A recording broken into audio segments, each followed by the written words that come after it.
Welcome to Her Fantasy Football. You can hear us on Blog Talk Radio /Her Fantasy Football and on iTunes. Make sure to subscribe to us on herfantasyfootball.com so you can get our newsletter where we will send out our 4 ingredients for our FanDuel game Diced. Also, you don't forget to look at our rankings before you set your lineup for week 4. And a friendly reminder, make sure to tune in to our radio show on SiriusXM Fantasy Sports Radio from 9 to 11 Eastern on Saturday nights. Also, you can chat with us on Twitter at HerFantasyFB and on Facebook /HerFantasyFootball. I'm your host, Courtney Kirby. I am here with my real sisters, not pretend sisters, the real ones, Brandon Marianne Lee and Ashley Williams. And yes, we all have different last names. We are all married, but all of our original last names was Williams. Just FYI. Right. Ashley hasn't changed her last name to her husband's last name. I actually technically never did. I just did it for the show. So I am actually Courtney Williams in real life. Yeah. Brandon's the only one that's made the effort to do it thus far. Brandon did it. And because she changed her last name to Lee, she had to change her middle name because her middle name used to be Mary Lee. Yeah. So she changed all of her stuff. Yeah. I can't be Brandon Marilili. You could. Right. It's not right. That's not right. Brandon Marilili is not a thing. It's not a thing. She says she can't go by Brandon Lee because that's a thing too. So we just have to. It's a sad thing. So.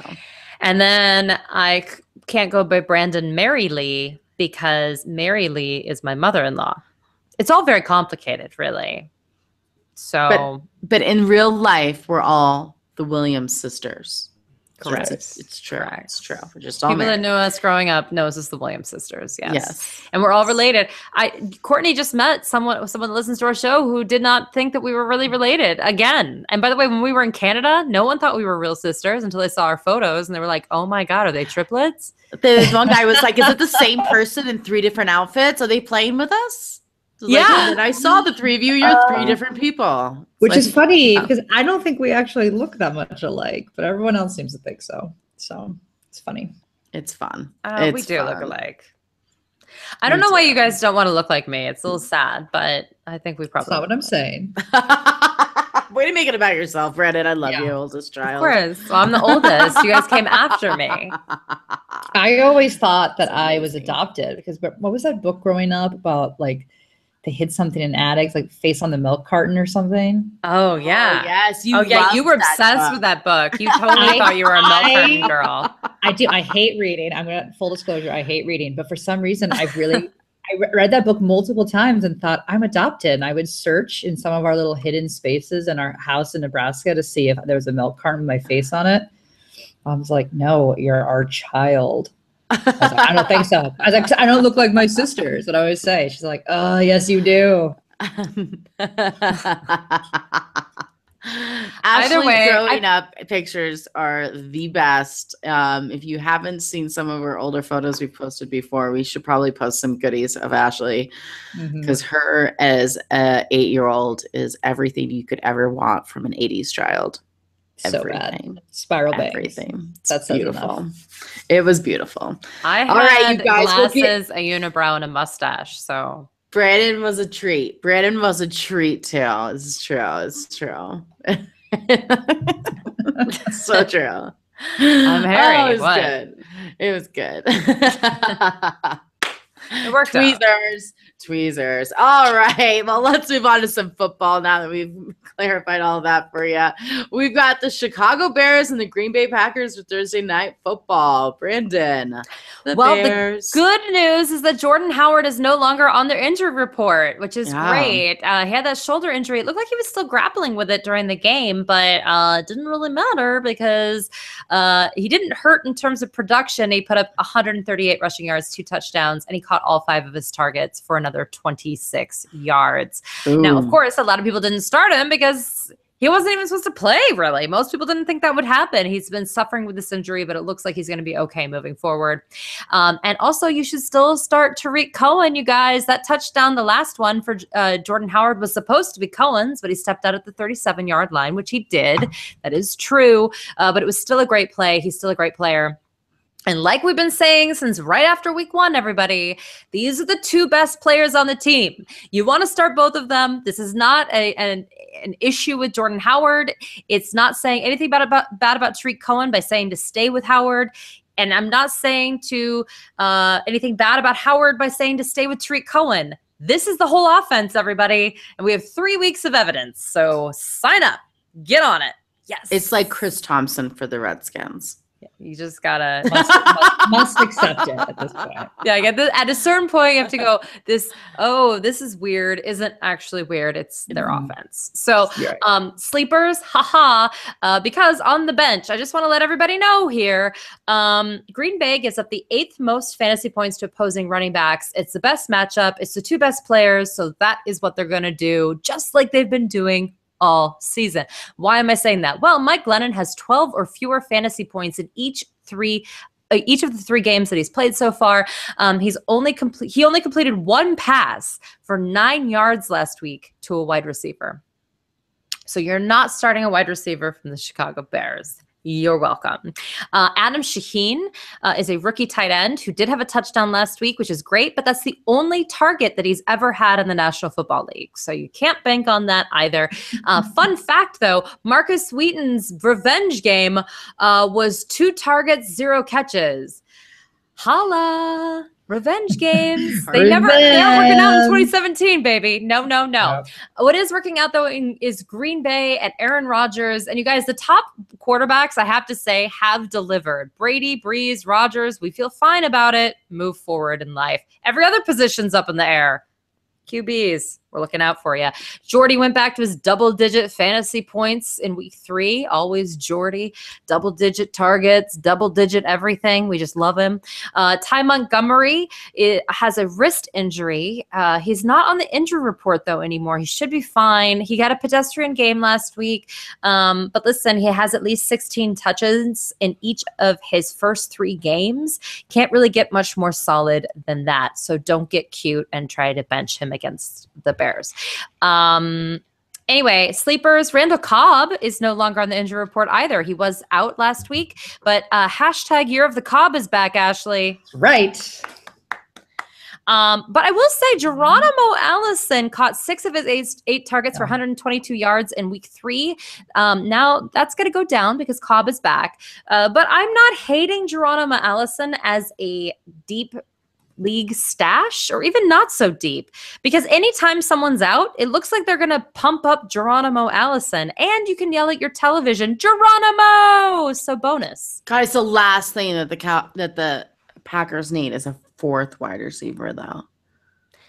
I don't know. They have Aaron Rodgers. They may be able to support it. Yeah, I don't know. So. It's weird. I hope so. They're the only team, so keep going. That's it. I obviously Devontae Adams, I still feel okay about him. I know he's underperformed, but again, it's Aaron Rodgers. It's been a weird year with the injuries and stuff. I think we should be fine. Bench, though, Martellus Bennett. Okay, he hasn't even scored 5 fantasy points in standard scoring yet this season. Although last week was the first time he was outside of the top 19. Because that's how bad tight ends are. And I just wanted to say that his 21 targets are the 4th most among tight ends. But again, if the guy can't even score 5 fantasy points in standard scoring, in PPR he scores a little bit better, but still, you guys, he's on my bench. This is bad. Nope. No. All right, fantasy football fans, listen up. If you love fantasy football, then you need to try my new favorite app, Draft. It's weekly fantasy football, but not like the other guys. On Draft, you play real-life snake drafts with other people, just like in your season-long leagues. Hear how it works. It's a draft that lasts for just 1 week, and there's no management. Just set it and forget it. Brandon's got it pulled up right now. Once you're done drafting, that's it. No trades, no waiver wires. Draft even takes care of the last-minute injuries for you.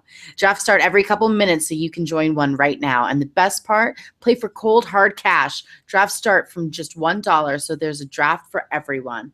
No salary caps. Playing a real-life snake draft, just like you play with your friends in a season-long league. Come and join me on Draft today. Download the app anytime. Just search Draft in your app store and join a game in minutes, or play right from your computer on playdraft.com. Whatever you want. For limited time only, all new players get a free entry into a draft when you make your first deposit. But you have to use the show's promo code HFF. That's right. Play for real money game for free just for using the Her Fantasy Football promo code HFF on your first deposit on draft. Just search draft in the App Store or go to playdraft.com and come play free with promo code HFF. All right, this is going to be a freebie for some people. We have the New Orleans Saints, the Miami Dolphins. London time again. Hello. London. Absolutely scrummy that. The London games kill me. They kill me. On the West Coast is brutal. Just saying. The Saints. Michael Thomas caught 7 of 8 passes for 87 yards and a touchdown. So you are happy about that. You'll be happy again this week because he's got a divine matchup against the Miami Dolphins. So he should have a wonderful, wonderful week. Now, Drew Brees completed 22 of 29 passes for 220 yards. Not the best, but he had 3 touchdowns and 0 interceptions. So he had quite a good game. And that was on the road, which is very unlike Drew Brees, who does not have great home away splits. So we were happy with that. This should be another great game in London. You were playing Drew Brees. Don't get cute. My sleepers, I started the gate with a very frustrating running back by committee because that's how this has to be, right? Mark Ingram. All right. He rushed 14 times for 56 yards and had 2 catches for 30. This is not a dispute. He outplayed Adrian Peterson. Plain and simple, this is not a discussion. So don't tweet at me. This is not a discussion. I think the season goes on. You will see better numbers from Ingram, and he's going to still be doing pretty well. Certainly worth a flex roll or an RB2 in a deep league. He has a nice matchup this week. When it comes to Alvin Kamara, he rushed 2 times for 37 yards and a touchdown. He is technically the 3rd back in this depth chart, but really he's the 2nd back. At least he should be. This guy's got flex upside, so I like Kamara. Adrian Peterson rushed 9 times for 33 yards, only 2 catches for 4. Enough is enough. Phase him out. Courtney, are you willing to let him go after last week? I was going to show you. I was trying to pull up my fantasy league, but I let him go, Ashley. Did you? Okay. I let him go in one league. I still have. Congratulations, Courtney. So much staff in. I have like a toe. He's gonna blow up this week. I just know it. He may blow up, but be okay with it. I will say this. I will. Is that okay? Adrian Peterson's going to have a good game at some point in time. It's going to happen. But be okay with that. He'll have one, and everyone will run to pick him up. Exactly. They will go pick him up. Don't fall prey to that. Don't do it. Don't do it. Okay?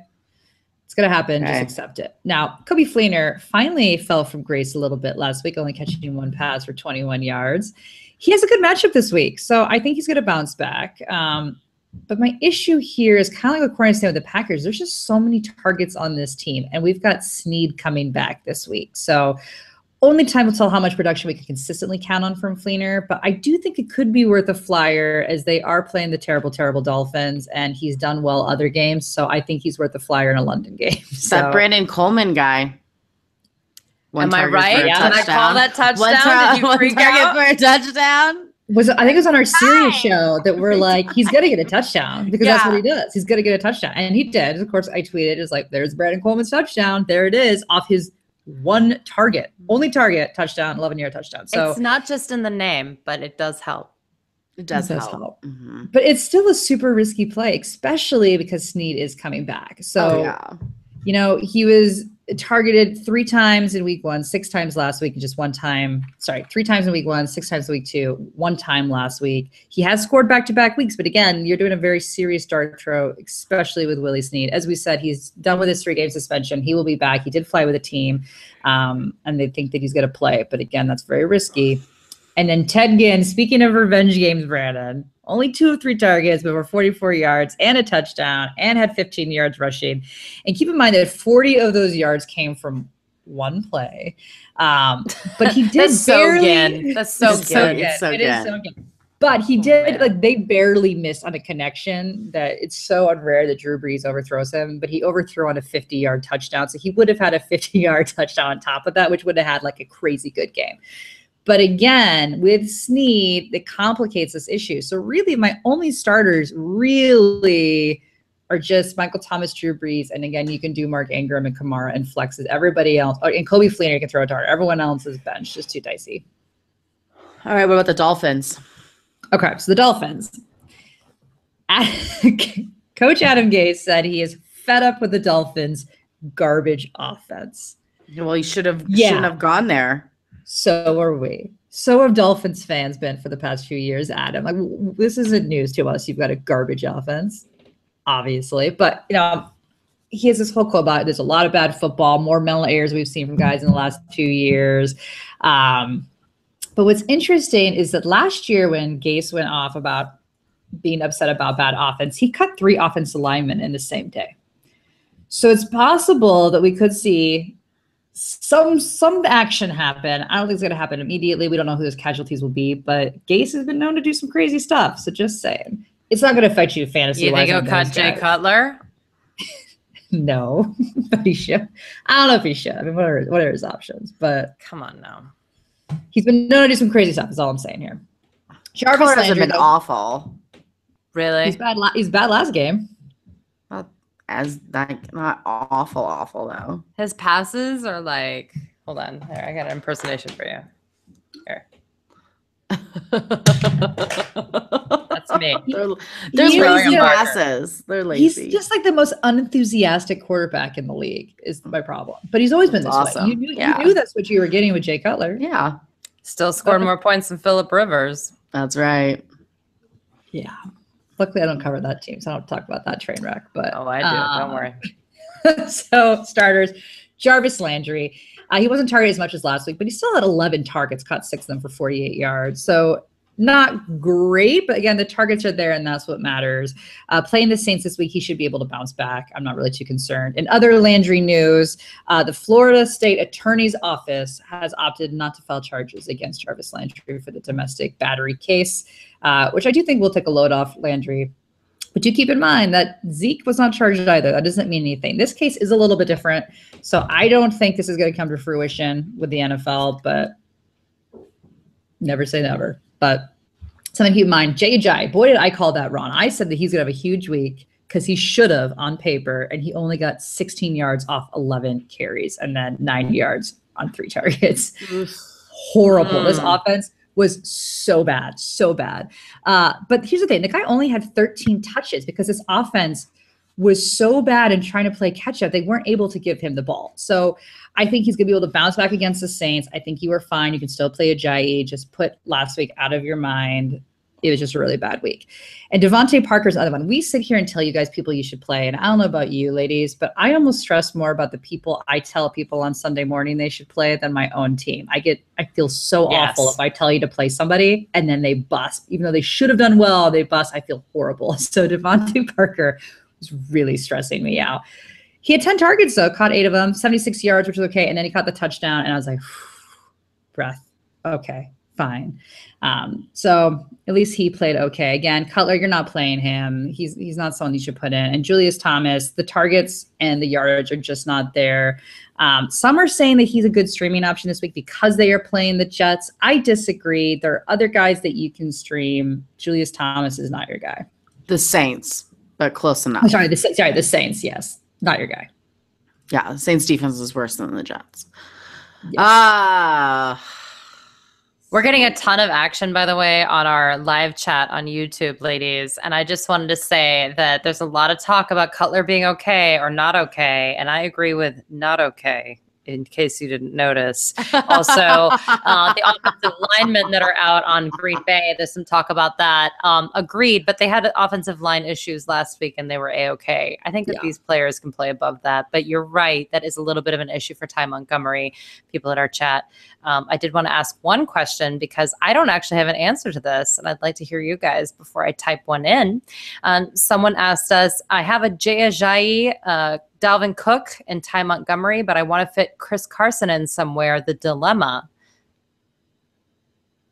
Well, don't play Chris Carson out of those guys. He's the least consistent. Yeah, right? I mean, you'd still stick with Ajayi and Ty Montgomery. We just covered those 2 teams, which is why I'm asking, and Dalvin Cook, correct? And Cook, yeah. I mean, if you 3 out of the 4, you're not playing Chris Carson. I mean, Chris Carson is a talented player, most certainly. But, I mean, he did have the same kind of production. Yeah, Ajayi had a horrible week, but he's going to bounce back. Again, check on against that the Saints. Yeah, I agree. And I just think check on that wrist injury for Ty Montgomery is probably okay, but that would be the only possibility there. So thanks, ladies. Wanted to get your second opinion. All right, moving on to the Steelers, right? Pittsburgh Steelers at the Baltimore Ravens. Let's keep this quick and pithy, this Pittsburgh Steelers team. I can help you out on this. The only Steeler that you definitely need to start is going to be Antonio Brown, who is just amazing, you guys. He's electric, 11 or more targets in each game. He had a mediocre game against Minnesota at home, wherein the others shined, frankly, like Martavis Bryant and Juju Smith-Schuster that both scored touchdowns. But he still went 5 for 62, but he's been over 110 yards in the other 2 outings, which were on the road, which we know that Ben Roethlisberger is not as good in. So, yeah, he's A-okay. Listen, I'm never going to tell you to sit Le'Veon Bell, even if he's just mediocre. At least last week, he did score a touchdown. He had a top 10 performance at his position. Yes, it was number 10, but it was still a top 10. So I think we're on our way up. There you go. You're not going to get better than Le'Veon Bell, guys. Sorry. And the sleepers, I'm going to say this. There's been a lot of talk about this national anthem stuff, and we have decided collectively as a group that we're not going to get into that today because we're talking about fantasy football. But I did want to let you guys know that Ben Roethlisberger said that he lost sleep, and some people are trying to say that the Pittsburgh Steelers aren't that they had some issues because of the national anthem. I think that's a garbage excuse, and I think Ben Roethlisberger has been playing like he has one foot out the door the entire season. And I'm not going to let anyone off the hook on this one.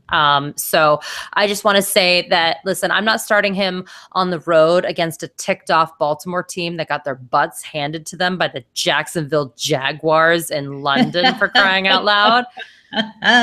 This defense for Baltimore is quite good. I am very surprised at what happened. I mean, basically, Joe Flacco imploded from the inside. We don't know what's going on there, but that Baltimore defense is not going to take this line down, and they're going to take it out on Ben Roethlisberger and his road and home splits this week. So I'm not touching him, but you can if you think this is not the case. But I just think that we've really kind of overstated like what happened with him and like his headspace. I don't care about his headspace. I think his headspace is he wants to retire. And I feel for him. But I'm also ticked off because I play fantasy football. And that's where I'm going to talk about Martavis Bryant. Listen, I mean, I don't know what to say to you guys. Is boom or bust, just like we said. Unfortunately, a lot of you took him in the 4th round where you think that he needs to be a starter. We're going to talk later about Joe Mixon. This is another boom or bust guy that you took in the 4th round. I don't know what to say about that. Unfortunately, I would not start him on the road against Baltimore. He, of course, got his 1 touchdown, his 1 good game at home against Minnesota. Minnesota is not as good against the wide receiver 2s as they are against the wide receiver 1s. So we told you to start him that week, but we're not going to tell you to start him this week, you guys. We just can't. So I'm sorry. And speaking of people that I'm going to probably feel sorry about, Jesse James has the best matchup of the week against Baltimore. Mercedes Lewis scored 3 touchdowns on the Baltimore Ravens last week, and he had 0 catches off of 4 targets prior to that. I'm not saying, but I'm just saying, yes. Is Jesse James touchdown dependent? Yes, because he's a tight end, people. They all are. They all are. Oh, stop it. Unless Stop it's Gronk, give me a break. And oh yeah. And then they're like, I don't, touchdowns are fluky. Get out of here. Get out of here. You know what? They are. They're tight ends. Exactly. Yeah. Stop yourself. So I'm saying that I think you have worse options than Jesse James against the Ravens. In fact, I made a very funny Twitter tweet out there. If I do say so myself. And I said, listen, I think you could do worse than Jesse James because it's touchdown dependent. And that's so Raven. Yes? Radio silence. Radio. Just like a Disney reference. It's so good. Like, that's so Raven. So good. Isn't it? So good. Yeah. Yeah. Anyway. So good. It's so bad. It's so bad. I love it. You so have dad humor, Brandon, and I love that about you. So good. All right. Let's talk about those awesome Ravens, shall we? This should be quick. I don't think anyone would use the word awesome in describing. You just list all these people. Ravens. I have 0 starters, 0. And I will say, full disclosure, I woke up really early to answer Twitter questions, again, West Coast time. And so it was like 5:50, 6 a.m. to get up and answer things. And I get done and game starts and you have to stream it on Yahoo, and then I kind of fell asleep a little bit. And I caught part, I was like, hey, Blake's looking pretty good. And then I woke up and I was like, what is going on? Like complete and utter beatdown. complete beatdown entirely of this team. Unbelievable. My only sleeper even is really Ben Watson. So, you know, he hauled in 3 of his targets for 12 yards and a touchdown. That makes 2 nice weeks in a row for him. But I don't think he can really get excited about 3 targets on a bad team. Let's be honest here. I have him in a dynasty league, and that's only because I have no other options. So I have to play him. So I'm at least pleased at getting some action out of him. But he might be one of the only players Flacco can count on this team, though. So to me, that gives him potentially some streamer value because, as Brandon said, pretty much every tight end other than Gronk is a dart throw. It just kind of is what it is. So, again, sleeper, deep league only. Bench, your Joe Flacco, outrageous. 8 of 18 for 28 yards and 2 interceptions. It was so bad. He will bounce back. He's not going to have that bad of a week again. But again, you weren't playing Joe Flacco in the first place, so you certainly aren't going to do it now. Brashard Perriman, he was only targeted once and did not catch it because why would he? He now brings his total to 1 catch for 5 yards. This is the last time I'm going to mention him until he proves worthy of mentioning. Same goes for Mike Wallace. 1 of 5 targets for 6 yards. Wallace now only has 3 catches for 21 yards on the season. So again, until you prove worthy of me mentioning you, I will not bring you up next week or any week to follow until you do something of note. Jeremy Maclin, you're thin ice for me right now as well. He hauled in 1 of 5 targets for 8 yards in a terrible game, and only catch came from Mallet when he threw the ball at the very end. So it was a brutal game. Maclin is a flex option in most weeks, but I do not love him this week as the Steelers give up the fewest points to wide receivers. So bench him. Alex Collins, I know we're going to get some questions about this. He's an interesting play. He rushed 9 times for 82 yards last week, but it was a lot of junk time. So here's the situation. Did they give him a chance to possibly incorporate him? Maybe. But if they do, it will either A, be at the expense of Buck Allen's rush attempts. He'll still get his pass catching attempts. Or B, the passing game is so bad that they will just have to add another runner into the mix to take away. It takes away nothing from either of them. Either way, you're not playing him until you can see what the option is because it's not worth your fantasy value. But the wide receivers is just the whole passing offense is so pitiful on this team. I don't even know where to start. Terrence West, not playing him either. He rushed 6 times for 26 yards. Again, we've got the Buck Allen situation in our hands. We are now in a 3-way timeshare because Terrence West did fumble, so therefore he kind of got benched. You had Buck Allen come in and Alex Collins. We're not really quite sure how that's going to play out. If we look at the breakdown, Buck Allen, who had an even worse rushing time than West, caught 8 times for 15 yards. He at least did get 5 of 6 for 13 in the air. There were reports that Buck Allen would get the start, but that didn't happen. And his first touch didn't come until late in the second quarter. So again, that's also not super encouraging. So this team absolutely has no clue what they're doing, and that is clear. And therefore, you should not be playing these players. Wonderful. All right, their Buffalo defense Bills. is baller. Defense is good. Not against the Jags. Not against the Jags. Yeah. Not against the Jags. Not embarrassing. Yep. Embarrassing. All right, Buffalo Bills, the Atlanta Falcons. Yeah. So LaShawn McCoy did not have the week that you were hoping for. He rushed 14 times for 21 yards and caught 7 passes for 48. But you know what? They played the Broncos, and Zeke was able to bounce back after playing the Broncos, and I think McCoy will as well. So, again, you drafted him too high, bench him. You're not benching McCoy. You're playing him. Sleepers. Mike Tolbert is interesting to me, and I have not quite made out what I think. He rushed 11 times for 41 yards last week and nearly had a touchdown, and that makes 2 out of 3 games in which he had double-digit touches. I think that gives him a little bit of flex appeal, and he's only owned in 4% of Yahoo leagues. So for people... Courtney's showing her that's DeMarcus Ware cup right now. But nice. That's who stopped McCoy last week. Yeah, a little Vaughn. It's also who lost the game, but we won't touch on that. Yeah, please. He's not the reason why they lost the game. I'm kidding. My husband and I had such a debate about that whole whether that should have been called, but it shouldn't have been called. We can talk about it right now. It should not have been called. Let the people have fun on the field. Gosh darn it.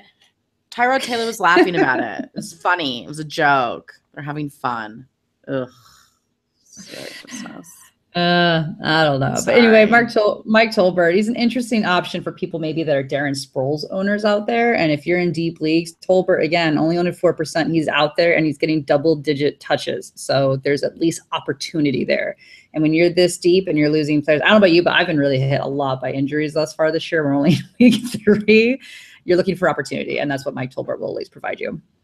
Jordan Matthews caught 3 of 5 targets for 61 yards. Thus far, Matthews has capped really at 6 points. So if that's good enough for you, then go for it. I think it's a little early to have that be what the best option is. Charles Clay, we've talked about how much we like him all year long. 6 passes for 39 yards and a touchdown. That means he has scored 2 out of 3 games, which is a good thing. This is someone that you should absolutely be playing. He is a little bit touchdown dependent, but again, as we said, he's a tight end, and that's okay. I'm fine with that. You can stream him. Bench, Zay Jones, hell without a catch this week. Outrageous. The upwards projections not happening that we're looking for, so you just got to bench at this point. And Tyrod Taylor, you're not playing him as well. All right, the Atlanta Falcons. Well, Julio Jones was limited in practice on Wednesday with a back injury. He'll probably stay questionable throughout the week, but supposedly he's going to play, so I wouldn't freak out about it. But everyone's freaking out because he hasn't scored a touchdown yet. And Buffalo has yet to allow a passing touchdown, which is weird, but true. So you're probably going to be disappointed again. But you're not going to bench Julio Jones because look at the other wide receivers. Yeah, you're not doing it. Every week, I simply will remind you that Devontae Freeman is one of the best football players in the National Football League. I'm not even quite sure it's debatable. Yes. Frankly. And again, last week, Ryan threw for 294 yards and 2 touchdowns. He did melt down, though, and threw for 3 interceptions. That screwed some weird. people over. You guys, he didn't even throw 2 interceptions in a game for the entire 2016 season. This was completely out of character. Made no sense. He'll be fine moving forward. Don't worry about it. I don't know if it was like playing against his BFF, Matthew Stafford or something and got in his head, but like, wow. What Seriously. the what? Anyway, always start Matt Bryant. Always, you guys. His scores this season, 12, 14, 14. Beautiful. And by the way, don't tell your starting tight end those numbers because they'll probably be jealous. Now, as far as sleepers are concerned, I told you to start Sanu, and of course, he got his touchdown last week. Another 6-target day, 4 catches for 28 yards, and thank goodness he got that touchdown. But the point is that this week isn't a great matchup, but the volume is real. So he's an interesting flex option this week. And in PPR leagues moving forward, frankly. You guys, his volume's real. I mean, this is not going away. He is for sure the wide receiver 2, and he is going to get 6 targets every game. It's very, very intriguing. Atlanta's defense can be a streamer, but I'm not doing it this week. This is very interesting. Tyrod Taylor has only thrown 15 interceptions in his entire career, only 13 with Buffalo. That's right. 41 passing touchdowns to only 13 interceptions, and yet this team can't commit to him. We could take a whole show about the craziness of this. I can't. Taylor Gabriel also scored a touchdown last week at Detroit, but this isn't the matchup where I would play him, but he is an intriguing options moving forward, and it's a tough matchup for flex extraordinaire Tevin Coleman. The Bills have given up the 3rd fewest fantasy points to opposing running backs, so I wouldn't play him because he just simply is not getting enough touches. Boom. All right, the Cincinnati Bengals at the Cleveland Browns. Thank God AJ Green bounced back this week, or last week, I should say, over 100 yards receiving, a touchdown. We all can crawl out of that deep, dark hole that we were in, if worrisome. This is a good matchup. So week number 2 that you are going to feel good about owning AJ Green and drafting him because it's not going to last for forever, guys. It's a tough year schedule for him. But you're surely playing him against the Browns. Other than Green, though, there are no other wide receivers that should be on your team, not on your bench. Nowhere to be found. Bye-bye.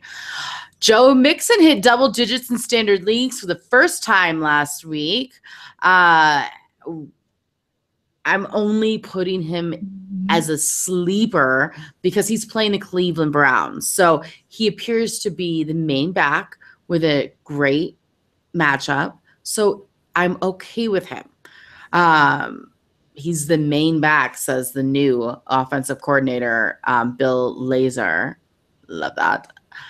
Bernard is listed as questionable, though, but he should be good to go on Sunday. And Hill, I guess, is the running back 3 at this point. None of them have been awesome. Again, it's the three-headed monster that's just completely mediocre. Yep. So, we discussed a little bit before the game. I know both my sisters have feelings on this running back by committee we are talking about here, so I will let them have a moment. Anyone? I just want to ask people to stop trolling me. I'm telling you to start. I'm telling you to start him versus Cleveland. I'm not a moron. The talent is not the question here. I just am a skeptic of this offensive line. And unfortunately, until he becomes a 300-pounder and can get out there and block for himself, I'm worried because his number one asset, his number one skill is patience. What he does is Le'Veon Bell does the same thing, right? He sits back, he waits for the hole to appear. There ain't no hole coming. That offensive line is terrible. So you're just waiting. And you're going to get hit. And you saw it happen. He'd get hit behind the line of scrimmage because he was waiting. He was like, guys, hello? I mean, he's just waiting. Boom. And then he gets his... And the only response he gets is from the defensive line. Right. And sometimes he breaks it and maybe gets to even or adds 1 yard. I mean, this is why he's only averaging 3.4 yards per carry last week and less than that before. Mm-hmm. And so the point is that it's not his fault. I'm not blaming Joe Mixon. So stop trolling me about Joe Mixon. I'm saying that until they can draft and or get offensive linemen via free agency, I'm concerned rest of season. And I think that's a normal response to have after seeing the Cincinnati Bengals play 3 games of football. Maybe I'm crazy, but I didn't see anything on that offensive line that made me feel warm and cozy. What about you? Here's my issue is that people talk about Joe Mixon as if he is an RB1, and he is unequivocally not an RB1. And this was my problem all preseason, is that he was going so crazy high. His ADP was insane. It started to fall a little bit, but it was such an insane ADP that you were never going to get the value that you needed out of him for where you had to draft him. And if 10 points, which is his highest week, is good enough for you out of what you consider your RB1 or your RB2, great. That's not good enough for me. So will he potentially get better? Absolutely. Is it going to be the main pack? Absolutely. But at the end of the day, like Brandon said, it is a horrible offensive line and a team that can't gel. And as Courtney pointed out at the beginning of the season, they have one of the worst schedules in all of football. They don't have a lineup where it's going to get easier and the games are going to open up for them. That's not the case. So the problem is we were laughing about is the people that keep asking about Joe Mixon. You're Joe Mixon owners. You own Joe Mixon. So you have to play him because you own him and you drafted them there. So it is what it is at this point in time. But at the same time, don't sit there and say that he's this fantastic player when 10 points has been his best game. 60 yards off 18 carries has been his best thus far. And that's just it. You're totally trolling me because you want to love Joe Mixon. You're just trying to validate that you picked him up. But I get it. Fine. By all means, this is the time to love him. It's not our fault. Don't tweet at me that I'm somehow messing up your life by just saying he has a bad offensive line and that caps his ceiling, because that's football. That's not me. I'm not doing this to you. That's how football works. Sorry. Ashley, your blouse. But he'll be great this week. Screaming, "Don't tell mom the babysitter's dead." Is it? Oh, yeah. When they make the uniforms, at the end, and they're like, she's like mixing it. Sorry. Anyways, we'll get to the bench of the Cincinnati Bengals because that's always fun. Andy Dalton, he has only had 22 fantasy points over 3 weeks. That's not like 22 fantasy points last week. So bad. Where he had a good game. It's 22 over 3 weeks. The only quarterback worse than him is Joe Flacco. That's including the quarterbacks who've only played 2 games. So good job. Good job, Andy Dalton. Nice. Tyler Eifert. Eifert is listed as doubtful after missing last week's game. It doesn't look good for him to make his return anytime soon, you guys. You may just need to drop him and move on. Sorry. His replacement is Tyler Kroft, but we do not have him as a starter this week. So no. Bye-bye. All right, the Browns. Any good news? Oh, you want to talk about starters? We'll have to talk about a different team. Sleepers. Kaiser had a nice fantasy day, though, actually, last week. He absolutely did at Indianapolis. But people, stop. Please don't at me about Kaiser either. This poor rookie has thrown 3 interceptions in each of his last 2 games. And by the way, I just want to be real here. He also lost a fumble. Yeah. It's hard to watch. His fantasy numbers are saved because he rushes in for touchdowns. That's true. That's good. But I'm not having it. And you want to know why I'm not having it? Because it's screwing everyone else on this team in terms of being fantasy relevant. I will say that a possible sleeper is going to be Duke Johnson with 26.4 points total on the season. He is the second highest scoring fantasy option on this team.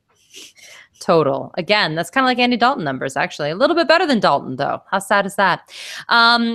So listen, he showed up in the injury report for the first time this season with a shoulder injury. That's something you want to keep an eye on, although it's expected for him to start. He's the only guy I would consider really in a flex position, except for, actually, I lied.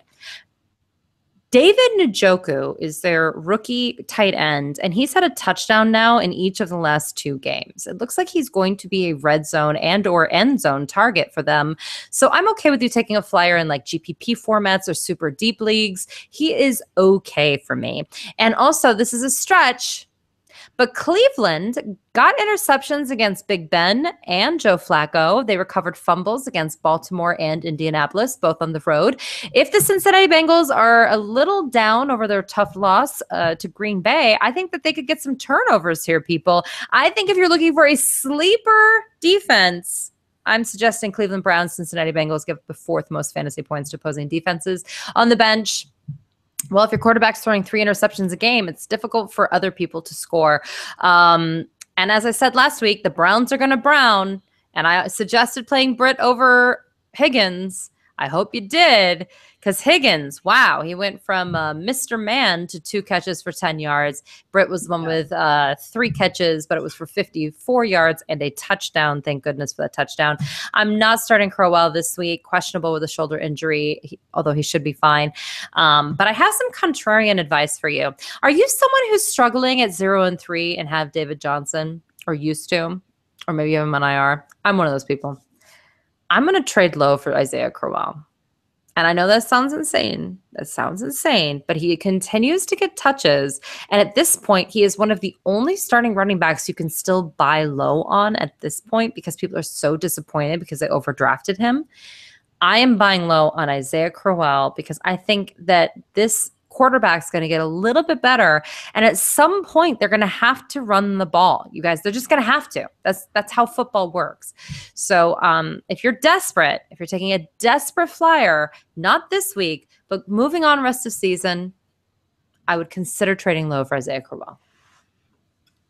I like that, Brandon. I like that.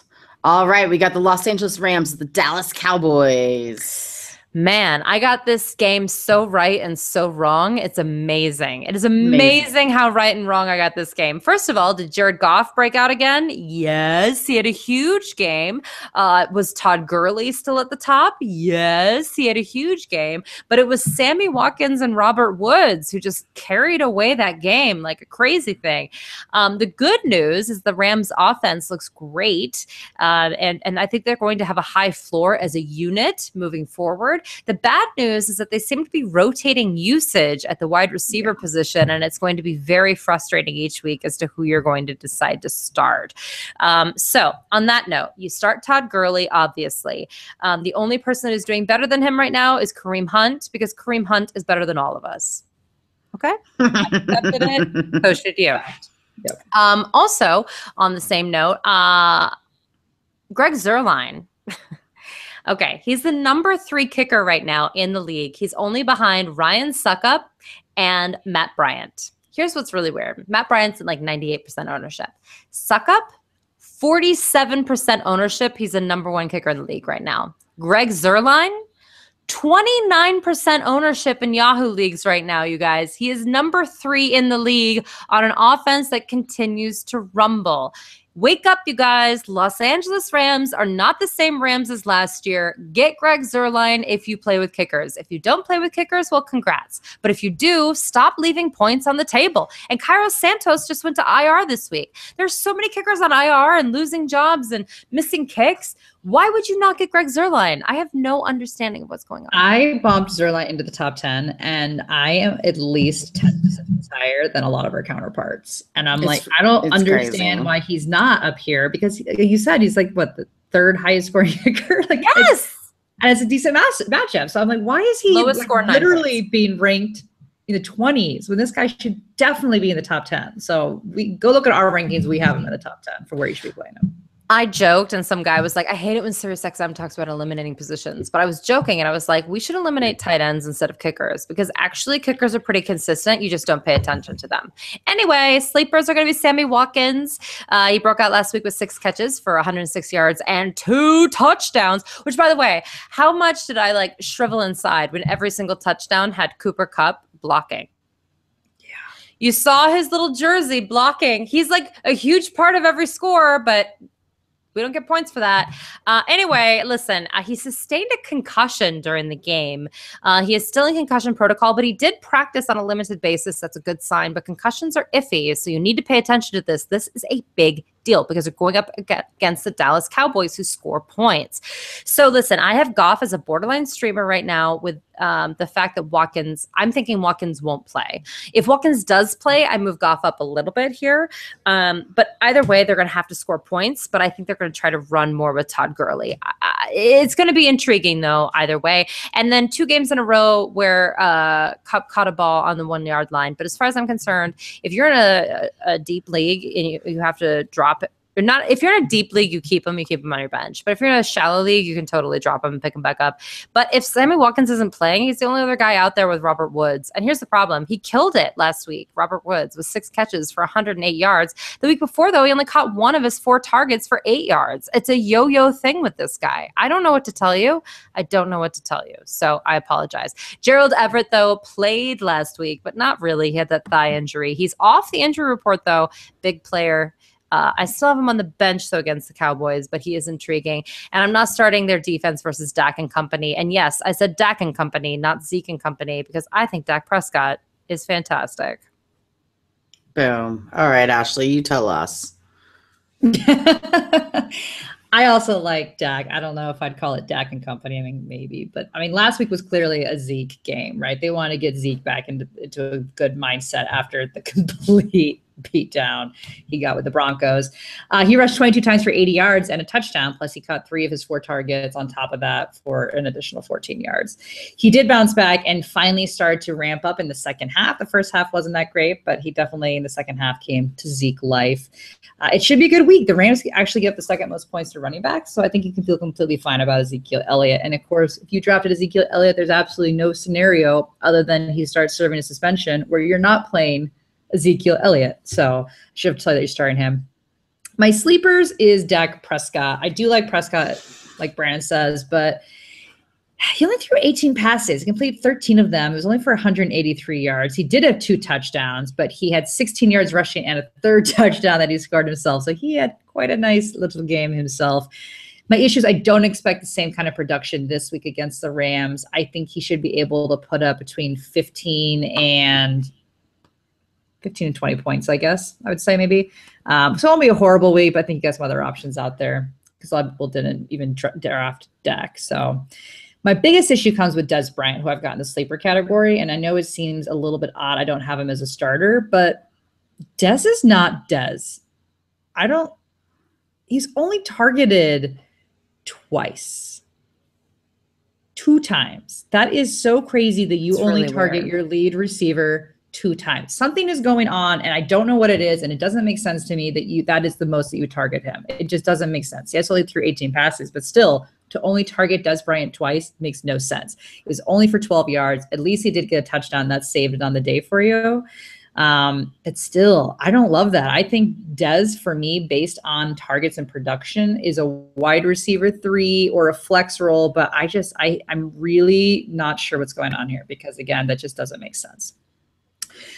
Bench, Terrence Williams, he only caught 3 or 4 for 47, and Cole Beasley was only targeted once. So the whole Beasley decline is really sad to me, but I don't know. I think we're seeing a bit more of an insurgence from Bryce Butler, who caught both of his targets, but it's for 90 yards. And one of them was for a touchdown. He scored a 37-yard touchdown on his first catch, and then he got a 53-yarder after that. He's boom or bust. And again, if you're in deep leagues, he's somebody that you can take a look at because Dak does look for Bryce Butler. Bryce Butler is now their big play guy. So he's an option in deep leagues. All right, we got the Tennessee Titans, the Houston Texans, the Titans. Marcus Mariota, we have him ranked number 9. It's a great matchup. He's got tons of weapons, and you should have plenty of opportunities for fantasy points this week. So I like Marcus Mariota. Rashard Matthews, gosh, I love him. He saw 10 targets last week, 87 yards, and a touchdown. Again, this is a great matchup for him. He should produce similar numbers this week. Play him. Demarco Murray really screwed fantasy overs last week. You want to talk about Jordan Howard? Let's talk about Murray. The Titans sure did make it seem his hamstring injury was worse than it was, didn't they? Well done, nice Tennessee. Acting. Nice acting, jerks. Drama. Dominated last week while he was on your bench with over 100 yards on the ground and a touchdown. Henry owners will have to wait to start him. Sorry, it is not yet Henry time. This is a tough matchup, though, but I still am starting him. Delanie Walker is day-to-day with his hamstring injury. He didn't practice Wednesday, so keep an eye on him. But obviously, if he plays, you are playing him. Sorry I didn't get you amazing fantasy points last week, but he'll do better. And it's tight ends. Ryan Suckup, number 9. We got him in. He's awesome. Sleepers, Eric Decker has a decent targets. He just isn't able to get that touchdown. So he will hit eventually. I'm not waiting around for him. I didn't draft him anywhere, but I'm just saying it might be the week he gets a touchdown. It might be the week. So if you're holding on to him, it's a good matchup. I don't know. Fingers crossed, but that's how it is with Eric Decker. It's always fingers crossed. Houston Texans, DeAndre Hopkins. This is a great matchup for Hopkins as well. He should be in your lineup.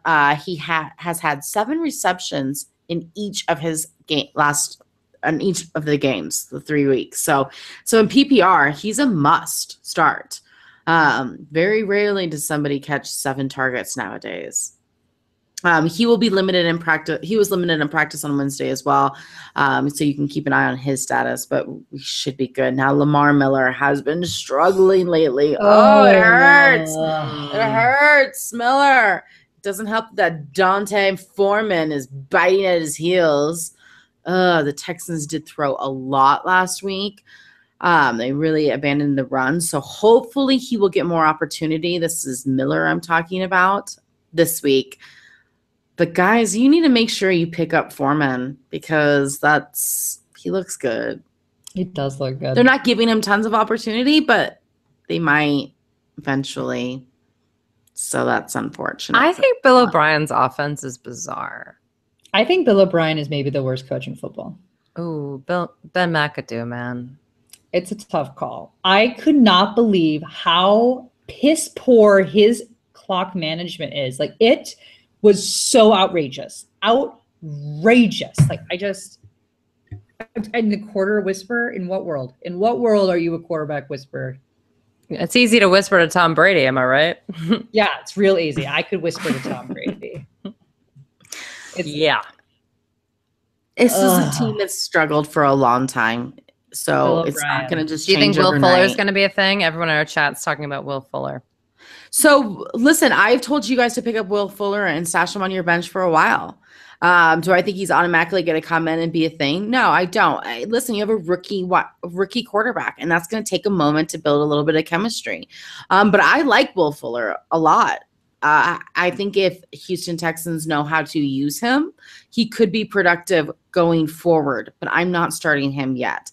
Listen, we're still talking about the Texans here, okay? DeAndre Hopkins is getting 9 fantasy points, and we're excited. So back up. I do think he has opportunity to be a big play guy because I do like Deshaun Watson's ability to scramble and potentially find him in that broken coverage, but I think Courtney's right. It's going to take time for that. It's going to take a moment. So don't just jump right into it. Deshaun Watson, he's on the bench. It's a great game last week with 301 yards, 2 touchdowns. He did have the 2 interceptions. He's getting better, but I don't trust him unless you are in a 2-quarterback league. Not only has his fantasy points been going up each week, which is very wonderful, but he also has a great matchup this week. So he's not a bad flyer in daily options. I don't hate him. All right, we'll move on to the Detroit Lions and the Minnesota Vikings. Oh, poor Lions. Such a sad ending. So brutal. Oh. It was the right call, though. It was the right call, but like to end a game like that is just so not right. It's not right. It's not right. I think I like every single person on the Detroit Lions team. Yeah. Just in general as a person or okay. Well, that's maybe good too. And as players, I think. Okay. Well, that might be a stretch. Yeah, let's not get too crazy here. Listen, Matthew Stafford, we have him ranked number 8. You're starting him. He did do better than Matt Ryan last week, which I said he would, but not by much. This shootout didn't really happen and didn't really translate into fantasy points for our quarterbacks, unfortunately.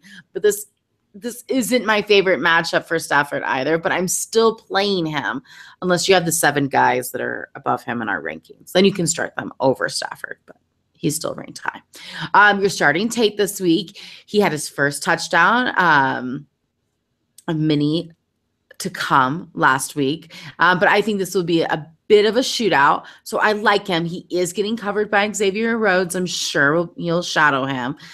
So he's not going to have huge production, but I still think he's going to be good. And I like Marvin Jones still. I am not holding out on him. He may have kind of screwed me over last week, but I'm not down on the dumps. I think with Xavier Rhodes on Tate, it's going to leave Jones open, and I like it. And Golladay has been limited in practice with a hamstring injury, and he hasn't done much since week 1, so that too could leave an opening for Jones. Matt Prater, obviously. He had crazy amount of fantasy points last week. I don't want to talk about kickers necessarily in fantasy points because you can't really predict that, but you can just predict the team is going to give the man the opportunity. You know, they often will just go with it. They'll go for it with Prater, and you got to love that. You got to just love that. Detroit's defense, listen, everybody has Detroit's defense ranked low, and I understand, right? They're playing the Vikings. The Vikings have torn people to shreds. Totally understand that, right? It doesn't matter. Detroit is still going to get fantasy points on their defense. They're still going to do it. I'm sorry. I realize I have them ranked higher than everybody else, and I'm not denying the numbers, but they're the only team that's 7 fantasy points in week 4 is better than 80% of the defenses are going to be getting if he gets 7 fantasy points, and I think he's going to get more. I'm sorry. I can't. If they can score 13 fantasy points against the Atlanta Falcons, I think they can do double digits against the Vikings. Even crazy, scary Case Keenum. How funny was it, though? Amazing. That it happened again. I mean, we laughed the whole Sirius XM radio show about the scary Case Keenum and Dirk Cutter acting like he was really worried about Case Keenum. And then Case Keenum went in there and just blew them up. I told my husband that. I was like, they're really scared of Case Keenum, not the Vikings, not the defense, not Stephon Diggs. Case Keenum. Case freaking Keenum. Congrats, and Case did it Keenum. again, and he did it again. It's amazing. You know who did it again, too? Eric Ebron. He did it again with his 9 yards off of 7. I was like, what? Oh, he did it again. He is my new Jason Witten. I will let Jason Witten go now.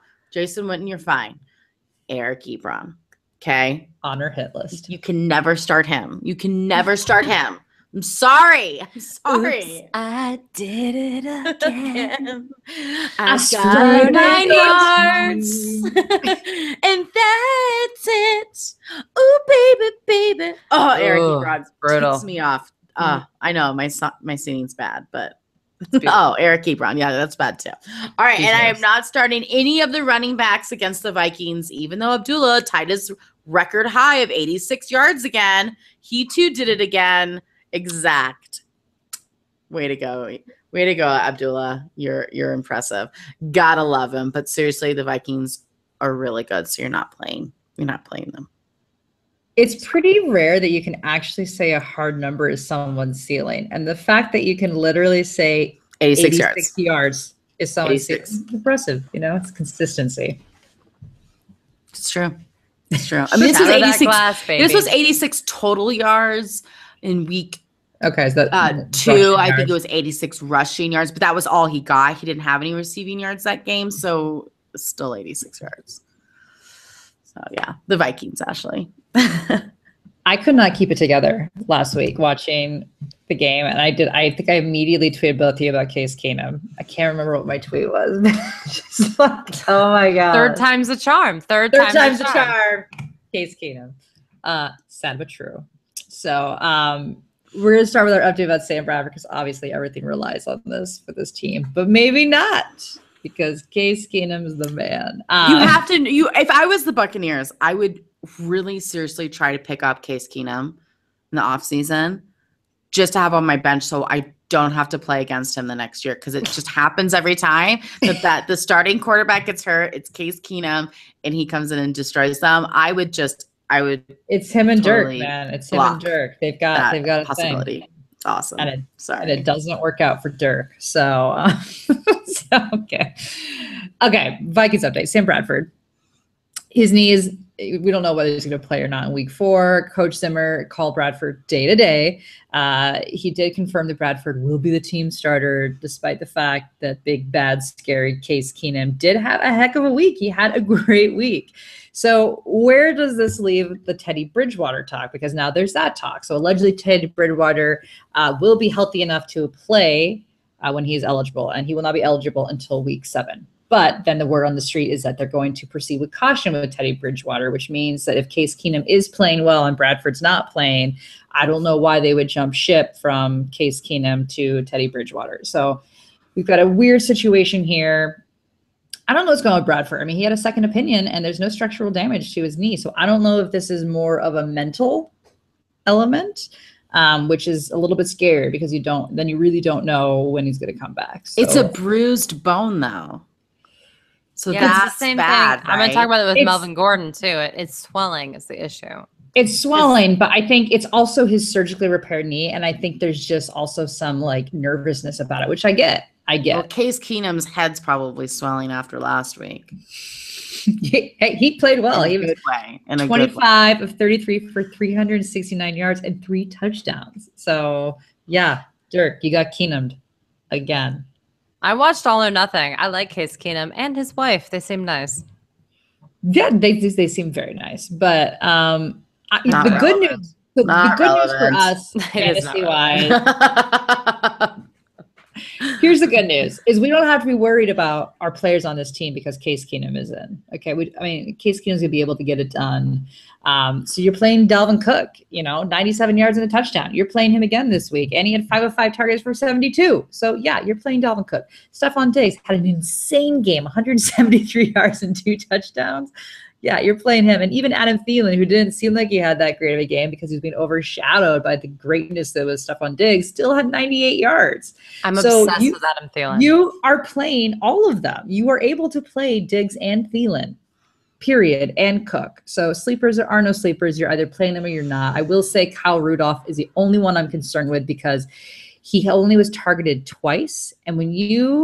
And for 4 yards. And when you've got your quarterback throwing for 369 yards and 3 touchdowns, and you are only targeted twice, that does not bode well for him. So in my opinion, you have to bench him until I don't say have to, depending on who your options are, but we're not going to have the same expectation of Kyle Rudolph as we did previously because Keenum doesn't seem to be throwing to him. Yeah, except it's a tight end position, so you're definitely starting Kyle Rudolph. Because why? Who else? I ask you. All right, we got the Carolina Panthers, the New England Patriots. Let's start off with the bench because that's where they all should be. Cam Newton, you guy. He's awful. It's awful. When Kaiser, McCown, Brissett, and Keenum and Goff have more fantasy points than your quarterback, it's time to move on. I'm not saying drop against the Saints. Against the Saints. That's the worst part. We had the benchmark. If he couldn't produce against this game, you didn't necessarily drop, but you need to bench him and move on. Right? Move on. Yeah. I am. I have to. You can't continue to put him in your starting lineup. No, absolutely not. Absolutely not. And no. And not against the Patriots. I'm just not doing it. Kelvin Benjamin did not practice on Wednesday after leaving the game early on Sunday with a knee injury. That's almost screwed me. He has been pretty bad anyway, so hopefully you have found somebody else to replace him from your bench or your waiver wire or something, because you need to move on. That leaves Devin Funchess and Curtis Samuel. I like Funchess more, seeing how he had 10 targets last week after Benjamin left the game. So that is promising. Who I really think will benefit will be McCaffrey. The Patriots have been really struggling with pass-catching backs, and that's a good thing for Carolina because nothing else is working for them. So awesome. I know the Patriots take away the best player. You find that one. I'm sure the Panthers are trying to look. Hello, where are you? It's Greg Olsen. He's on IR. You're so mean. I'm just thinking Belichick like racking his brain, being like, crap, who do I actually target? They're all terrible. You are so evil. They're terrible. But they're not very good at pass catching back. So you're gonna start McCaffrey, and you might start Stewart too, guys. I mean, I think he's a good flex option this week. If I were the Panthers, I'd only run the ball. Newton will need both of his backs to do well if he plans on being competitive against the New England Patriots. He has to. So, of course, you do run the risk of Stewart, won't be used as much because they'll abandon the run. But good thing for you, Cam Newton can't throw the ball. His shoulder hurts. So I don't even know if Cam Newton's going to make it through the whole game this week. I'm not kidding you. I think he might get benched. And not benched just because of his bad play, but benched because he's hurt. He shouldn't be playing. They put him in too soon. He clearly is still injured. So I know that he's like a hardcore guy, but it's time to leave. And no need to start Ed Dixon. He's the tight end. Thanks for reminding us. No Greg Olsen. Someone in the chat just said the Broncos ruined Cam. Hasn't been the same player since back-to-back games against the Broncos. Yeah, it's bad news. It's bad news. Welcome. All right, so as far as the New England Patriots, also bad news. Unless you have the Patriots, to which I say, cheers to you. Tom Brady's an obvious start. Rob Gronkowski is the only tight end I want to have on my life anywhere. Gillislee didn't need to be the goal line back last week because they were just throwing all over the place. But he's fine. I'm still starting him. He always has goal line touchdowns potential, you guys. It's fine. Of the wide receivers, I just want to say this real quick. Danny Amendola, Danny, like Narnia. No, Danny Amendola was the highest scoring wide receiver in week 1. Then it was Chris Hogan in week 2. Then it was Brandon Cooks in week 3. And only in week 3 has the second wide receiver, which in that case was Chris Hogan, also scored double-digit fantasy points. So in other words, just flip a coin, see what happens. Go, okay, I'll start that guy. Because literally that's what it is. And you can sit here and tell me, oh, snap counts. Let me tell you something. Chris Hogan is leading in snap counts. I get it. I see the same stats as everybody else. But he also is one of the leaders in snap counts last season and ended outside of the top 25 in wide receivers in terms of overall scoring. So we can't depend just on snap counts when it comes to the Patriots. It really is rolling the dice. Speaking of rolling the dice on the wide receivers, I'm not starting James White this week. The Panthers have only allowed 30 yards receiving, to the running back position this entire season. And he's not getting enough touches to feel good about that. So I'm out. Phillip Dorsett is questionable with a knee injury. I'm out. And then Rex Burkhead was out last week, still questionable and isn't practicing with a rib injury. I am out. Out. Jacksonville Jaguars, the New York Jets. This is going to be an in and out matchup. Boom. Super Bowl champs, Jags. Hey, looked like it last week. I still can't get over it. I can't get over it. But let me say this. Leonard Fournette rushed 70 times for 59 yards and had a touchdown, 21 yards as well in the air. He's a must start. You're playing Leonard Fournette. That's not interesting because we already know that. The rest of the team is just interesting. I said earlier this year that Blake Bortles will end up in the top 10 quarterbacks. I'm not 100% sure on my bold statement at the beginning of the year, but I'm feeling a little bit better about it after last week. He finally looked like he felt comfortable, right? It looked like they finally figured this offense out. The offensive line actually performed well. And I want to point out the Ravens, as Brandon said, they are a very good defense. So this wasn't like Blake Bortles figured it out against the Dolphins. He figured it out against a really good defense. Yes, it was in London. Maybe this is the spark that they needed. So I am willing to put Blake Bortles in the sleeper category here for people that are streaming quarterbacks. He was 20 of 31 for 244 yards and 4 touchdowns. And he only threw 7 times in the second half. And then he was pulled. So he could have had an insane game. He was the 5th highest scoring quarterback last week. And that is even while being pulled from the game because it was such a blowout. Such a blowout. Now, what I will say is that, are you pulling to play him this week? I don't know. It's the Jets. It's a good chance he may do well. But I think he's someone that you should be considering if you are streaming quarterbacks, because Blake Bortles is one of those guys that they're a horrible team. They're not going to do well, but he always seems to find his way into the top 10 quarterbacks. Believe it or not, he does. So just put him on your radar. Try to put the beginning of the season and preseason out of your mind. There is a chance you could stream him. I don't know if this is the week, but I'm saying future consideration because fantasy-wise, there's an option there. Mercedes Lewis, he was 4 of 5 for 62 yards and 3 touchdowns. He probably won't repeat that, but I'm okay with the dart throw because, again, I'm pretty much okay with any dart throw to tight end because they are all dart throws. And what this happened here is that he, with Bortles, found someone that he feels confident is actually going to catch the ball, be able to play. Again, this is a serious dart throw, but a potential option. I will say that I called Marquise Lee having a lot of targets at our Sirius XM show, and he did. He's 4 of 7 for 65, and that's because I was all in the first half. So it could have been a huge game if it was not for a beatdown. And Alan Hearns has scored a touchdown. This is his 3rd touchdown now. So he's a second half player kind of guy. So if you're watching him, just don't pay attention the first half. Don't panic because he always gets his points in the second half, and be okay with that. There's value there. # year of the Hearns. Am I right? You're the Hearns. Might be. Hey, could be. Chris Ivory's a potential flex option. He's on my bench right now. The Jets do give the 7th most points. He only had 17 yards rushing, 25s in the air. I think you have better options, but if you're super desperate, he's a potential. Nice. All right, the Jets in PPR leagues, you can start Austin Seferian-Jenkins. Yes. All right, he's a sleeper, but he caught 5 balls, which is more than most tight ends were even targeted. So let's just be honest.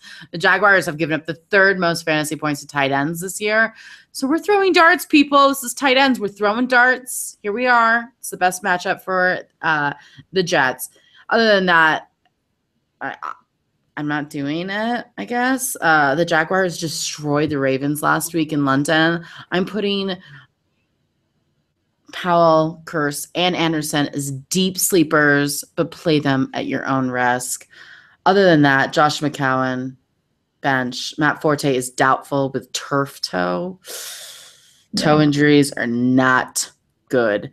All right, San Francisco 49ers, the Arizona Cardinals, the San Francisco 49ers. Carlos Hyde, huge game last week, but of course that means he's injured this week because that's the roller coaster of the Hyde.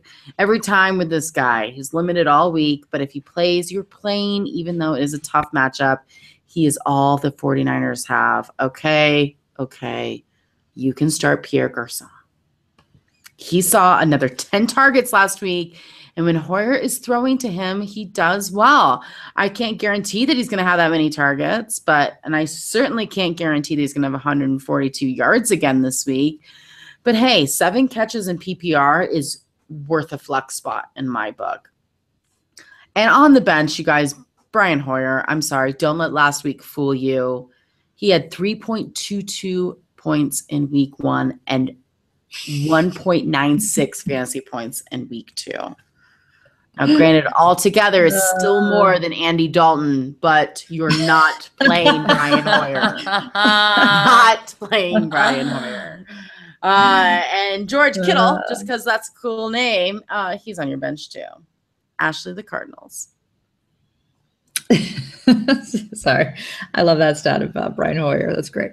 Carson Palmer actually looked like piping hot last week. What world are we living where Blake Bortles and Carson Palmer are looking fantastic?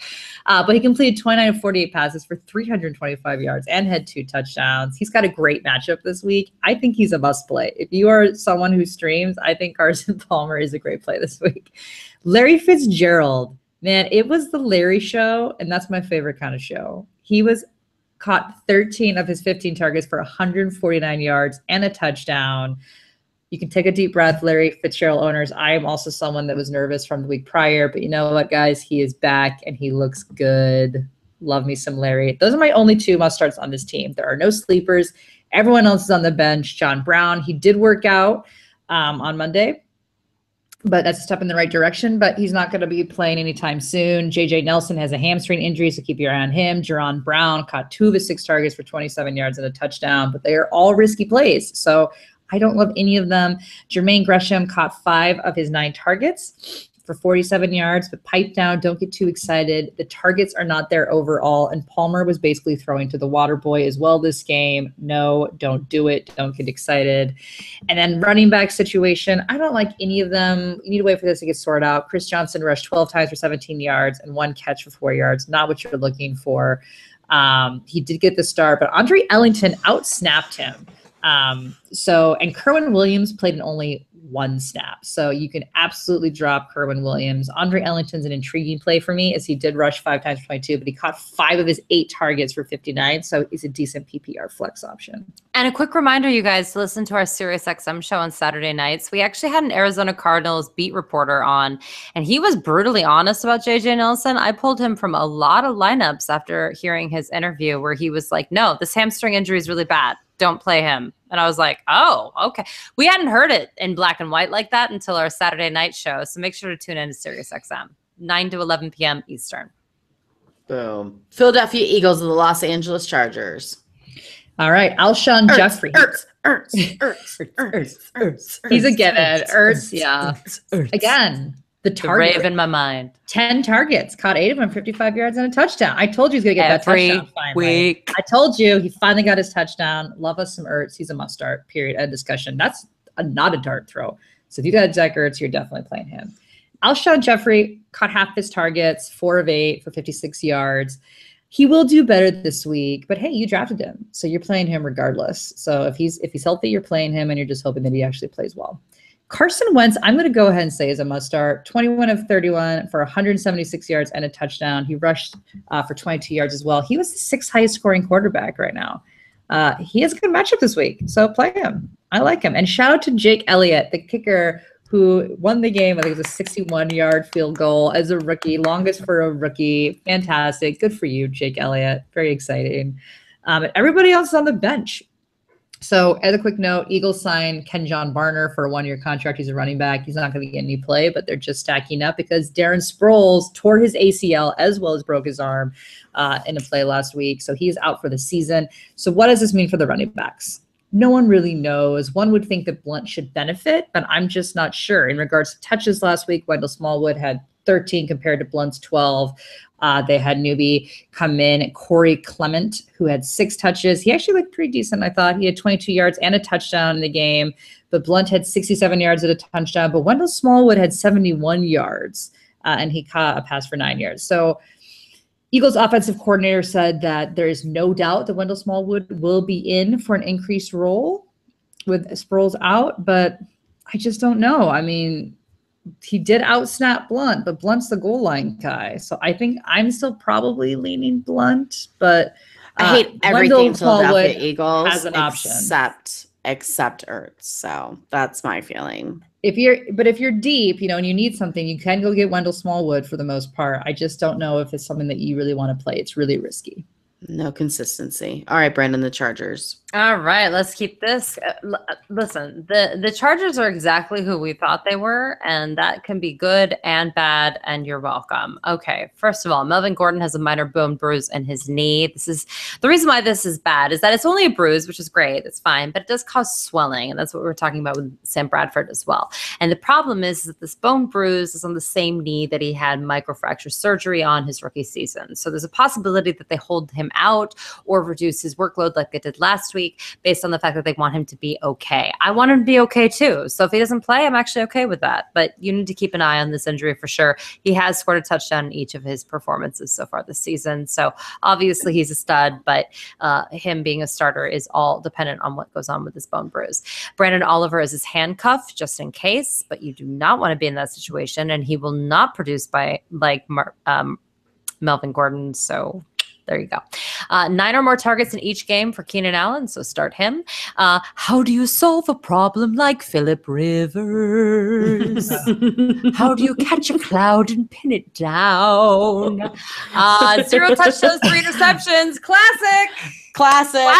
Phillip Rivers, he's back. Insert Josh McCown here. Mid-season for Phillip. Mid-season. Late season, because you know what it used to be? You could start Phillip Rivers for 8 games and then not for 8 games. Like the first 8 games were great and the second 8 games were garbage. Now, you never know. But it's perfect, you guys. This is who Phillip Rivers is. You can see the entire offense, and all their coaches are just like, what? So in that case, I don't think you can play Tyrell Williams. He's completely attached to whether or not Phillip Rivers can be decent. And unfortunately, he's not getting enough volume to make up for Phillip Rivers turning over the ball so much. So that's a problem. This is an issue for anyone not named Keenan Allen, frankly. So don't talk to me about Benjamin. Don't talk to me about anyone else. Hunter Henry caught all 7 of his passes in week 2, or all 7 of his targets, I should say.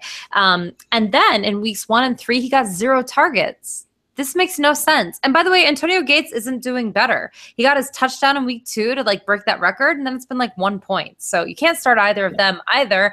And then they have Joey Bosa, but they've only had 16 points as a defensive unit in total on the season in standard scoring as defined by Yahoo. That's terrible, total for the year. And then Young Hui Koo is someone I have nightmares about because he is only 2 for 5 on field goals this season, you guys. It's tragic. So you can't start him either. Done with awesome. We have the New York Giants at Tampa Bay Buccaneers. Oh, the Giants. It's like I wasn't upset enough. We have to keep talking. Okay. Odell Beckham's back. It's beautiful. He's beautiful. And I'm sorry. If you don't think that he should get paid, I don't know if you watch football. I'm sorry. He's so by far the best player on this team. It's a joke. It's a freaking joke. And I don't care if he's acting like he's peeing on a fire hydrant, because he's not actually peeing on a fire hydrant. And that's how low my standards are when it comes to finding Giants to start on my fantasy team. Fine. I don't care. The guy caught 9 of his 13 targets with 79 yards and 2 touchdowns. And again, by far the number 1 player on the team and one of the best in the National Football League. Tantrums excluded. Tight ends are terrible. So I'm telling you again, Evan Engram. I know he's a rookie, but he keeps producing, you guys. Here I am. He's had at least 5 catches. He had 5 catches for 45 yards last week. He has 4 or more catches for 40 or more yards in every single week. This is a tight end position. This is like a unicorn. Go get him. Eli Manning is terrible. And I don't care that he threw for over 360 yards and 3 touchdowns. He still threw 2 interceptions. He was saved by Beckham and his uptick. Listen, only 1 passing touchdowns in the previous 2 games combined. I don't know, you guys. I'm not trusting him. And I know Marshall got 11 targets. He caught 8 for 66 yards, but he is still the number 3 option on this team. If I'm starting anyone else, it is Sterling Shepard. He looks good. You guys, he and Evan Engram are the people that keep showing up here. Last week, he went for 133 yards and a touchdown.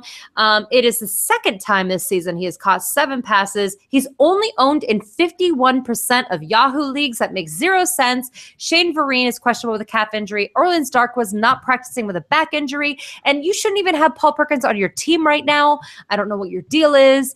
His biggest game was for 22 yards. I mean, hello. And then no kicker, no defense, no go.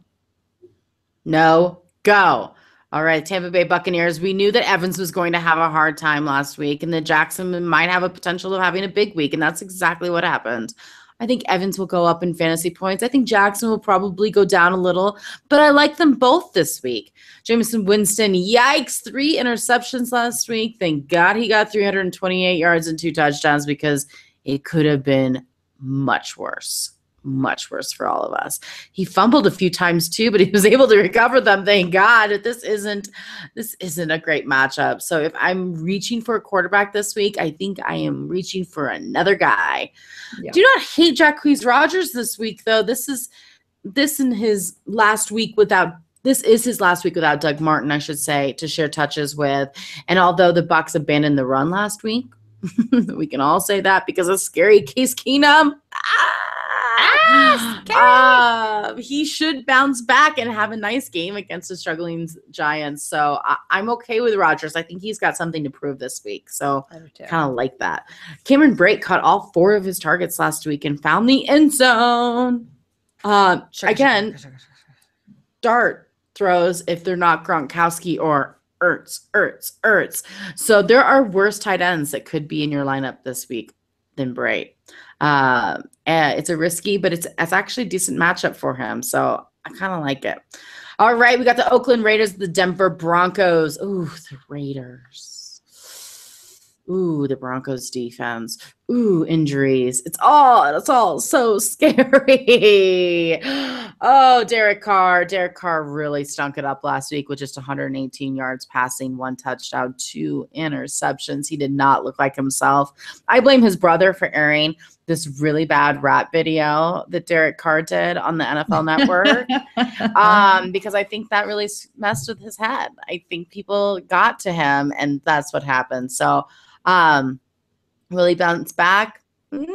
Most likely not this week against the Broncos. So hopefully you have a good backup or pick up Trevor Siemian, Carson Palmer, or Tyrod Taylor. They all have nice matchups. It's possible that they will do better than Mr. Derek Carr this week.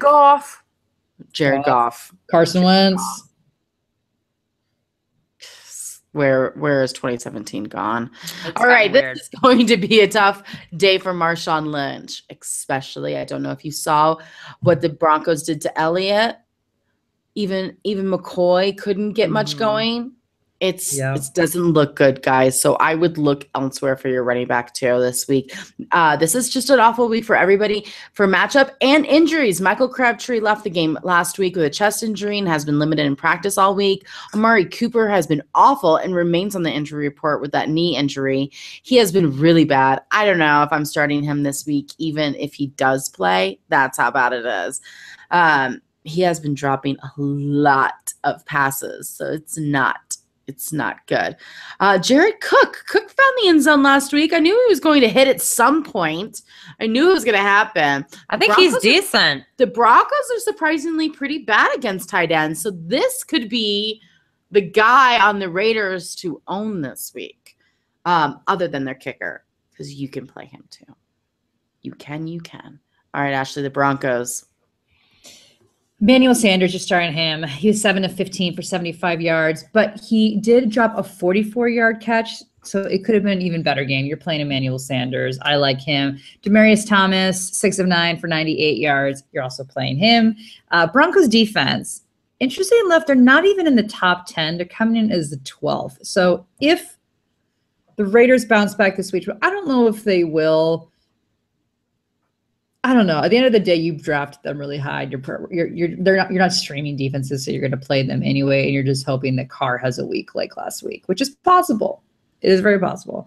My sleepers, I don't have CJ Anderson in my must-start category anymore because I am a little concerned. I am not sure what's going on with this situation. CJ rushed 8 times for 36 yards and caught 2 passes for 7. But what's weird is he played it in 49 of 70 snaps, but he was basically dead even in touch count with Jamal Charles.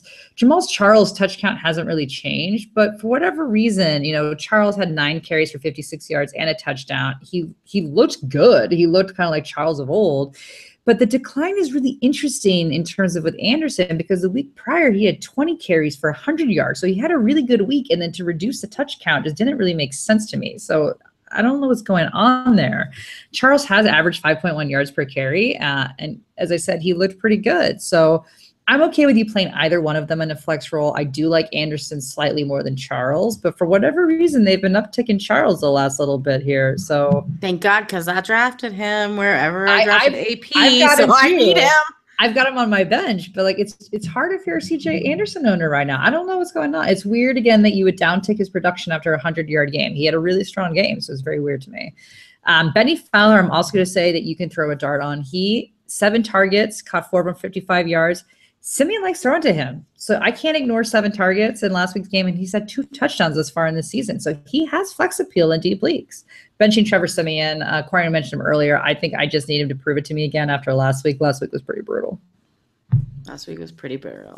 Indianapolis Colts, the Seattle Seahawks. All right, this is your weekly Andrew Luck is ruled out for week 4 notice. Yeah, okay. Well, it is what it is, you guys. It's what it is. Listen, I hope none of this doesn't affect any of your lives because you listen to the show. But if it does, you kept them this long, you hold on to them. Supposedly, the reports have come out on SiriusXM by a friend of the show, actually, David Chow. He said that he doesn't expect Andrew Luck back until November. Ian Rappaport said that he's expecting him back in week 6. I'm expecting him back in half past never. Been checking my clock. Guys, I don't know what else to say about the situation, but I will tell you that Jacoby Brissette took a huge step forward in week 3, which was exciting to see. His fantasy stats definitely liked those 2 rushing touchdowns. I know that Seattle, though, isn't like the old Seattle. They have been struggling, but I'm still not starting him in Seattle, so get over it. But I will start T.Y. Hilton. He is undisputably, as we have said since the beginning of time, the number 1 wide receiver on this team. It is not even close. Do not at me about Dante Moncrief. It's not happening. Stop it. As far as what's going on with Frank Gore, I'm gonna surprise you for a second. Seattle gives up the 9th most fantasy points to opposing running backs. You can run on Seattle. And Frank Gore has quietly scored double-digit fantasy points in each of his last 2 outings, which is in standard scoring. That's pretty decent, you guys. I think Frank Gore is a solid running back 2 flex option for you. I think he's fine. There are no real sleepers. Again, Jack Doyle, though, was a huge disappointment. And now he's questionable with a foot injury, which could explain it, but I'm out. And Marlon Mack is dealing with a shoulder injury, out as well. All right, the Seahawks. Russell Wilson. I truly hate you.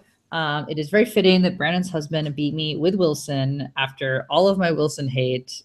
I did have some injuries that hurt me, but still. He completed 29 of 49 passes for 373 yards, 4 touchdowns, 26 rushing yards, no interceptions. He seems to have bounced back, which is what we were hoping for. We told you he always has a slow start. Russell Wilson always starts slow. So hopefully he's going to be able to maintain this uptick. So I feel good about that. In regards to Doug Baldwin, the severity of his groin injury is not clear, but they do allegedly expect him to play this week. He had a great game last week, caught 10 of 15 targets for 105 yards and a touchdown.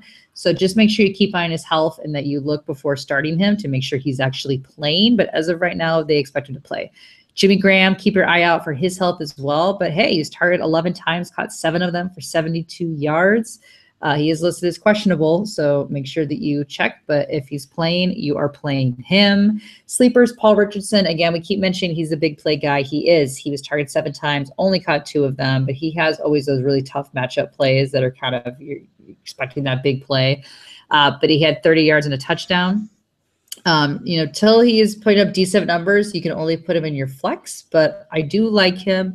Chris Carson is the guy now, plain and simple. Thomas Rawls was only on the field 1 time, once, and did not even get a touch. Eddie Lacy didn't play any snaps at all. So whether they've officially made a decision or not, it's been made. It's Carson. He rushed 11 times, but only for 34 yards, and he had 2 catches for 18. But he did have a touchdown. Not amazing, but hey, he's upticking, and I think he's more going to get into a groove. I think the better off he will be. Better than Abdullah. Definitely could be better than Abdullah. Yeah. Bench CJ Procise. Well, he had a good game for 65 yards off 5 targets. He does have an ankle injury, and he's not expected to play this week. So get him out of your lineup. And things don't look good for Tyler Lockett either. When Russell Wilson throws 49 pass attempts and you are only targeted 3 times, that doesn't bode well. That's not great. So I don't love Tyler Lockett, and Luke Wilson. Again, you can only play him if Graham is out. Go Buffs. We had someone in our chat say go Buffs. That's right. Go Buffs. I'm a Buff. Woo. Buff. Paul Perkins. All right. Washington Redskins of the Kansas City Chiefs. Paul Perkins or Paul Richardson. I mean, I was like, don't mix Paul Perkins. Lord, what a name. Sorry. Oh my. Let's get into the Redskins, shall we? Jay Gruden came out and said Rob Kelly will be the number 1 guy when he comes back healthy. Come on, man. P. Ryan's not been good.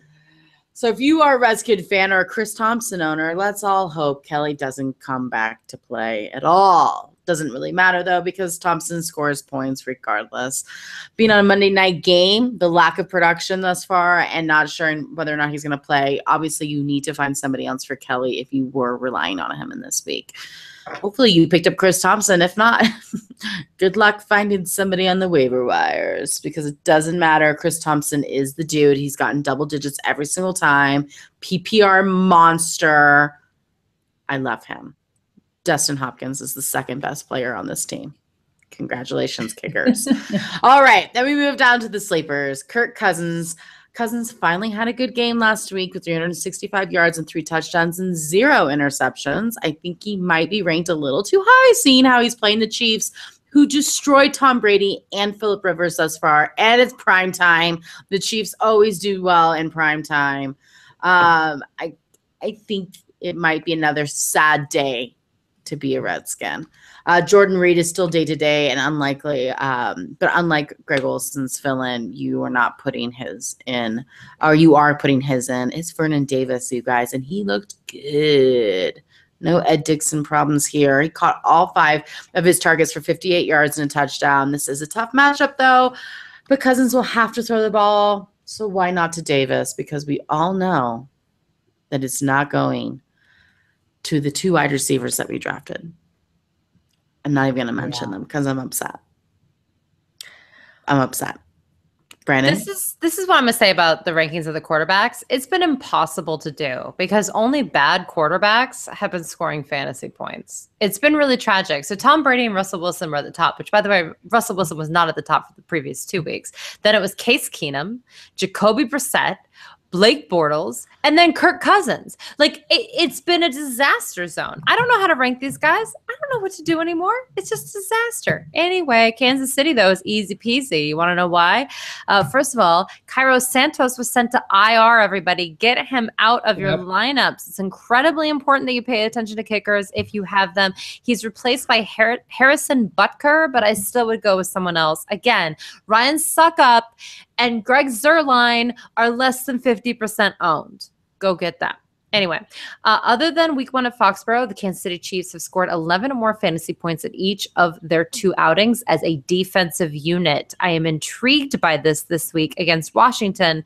Their 10 sacks is the 3rd most by a team in the league. And Kareem Hunt, you're doing great, sweetie. Keep it up. Taking pictures with my smartphone. You're beautiful, Kareem Hunt. Travis Kelce. Well, you saw 1 target last week. Yeah. That was very weird. It's not funny. It's actually not funny. It's not cool. It's not funny. It's tight ends. Tight ends are the worst position in fantasy I think football. it was actually I really think we should do a hashtag kick out tight ends. Listen, the 2 games where he didn't have a lot of work, 1, the Patriots were triple teaming him. It was very weird. And then 2 was last week where Phillip Rivers just kept throwing the ball to the Chiefs like they were playing on the Chargers. So I think that the whole team was stunned, frankly. It was a weird offensive scheme because they were like, whoa, we have the ball again. I think it was just weird. So I'm going to try to get over it. Sleepers, Tyreek Hill. This is not a good matchup, but last week he caught 5 of 8 targets with 77 yards and a touchdown. Listen, you saw how Crabtree and Cooper struggled against Josh Norman and the rest of the backs, frankly. I want to give everyone credit here. Yikes. But again, if you remember me in week 1 telling you that Tyreek Hill also had supposedly a bad matchup, but he loves primetime. He loves the Friday Night Lights feel. And by the way, in week 1, I told you 7 of his 12 touchdowns from 2016 came from primetime. Well, now we can say 8 of his 13 touchdowns have come from the primetime area. 8 of his 14, I'm sorry, because he scored last week too. So pretty good odds here, people. Give something to some. Odds. Alex Smith is not a good fantasy quarterback, but he's yet to throw an interception, and that's why Andy Reid loves him. FYI, bench, again, Wilson and Conley are not wide receivers you own. Darn it. Sorry, everybody. All right, you guys, that's it. That's week 4 for us. We're not done for the week, so make sure to hop over to SiriusXM Fantasy Sports Radio from 9 to 11 Eastern on Saturday night so you can hear more from us. Also, you can chat with us on Twitter at HerFantasyFB. Thank you to our sponsors, Draft, this week. We appreciate you. And until next week, you guys, make sure you set your lineup for Diced. And yes. No more faking it.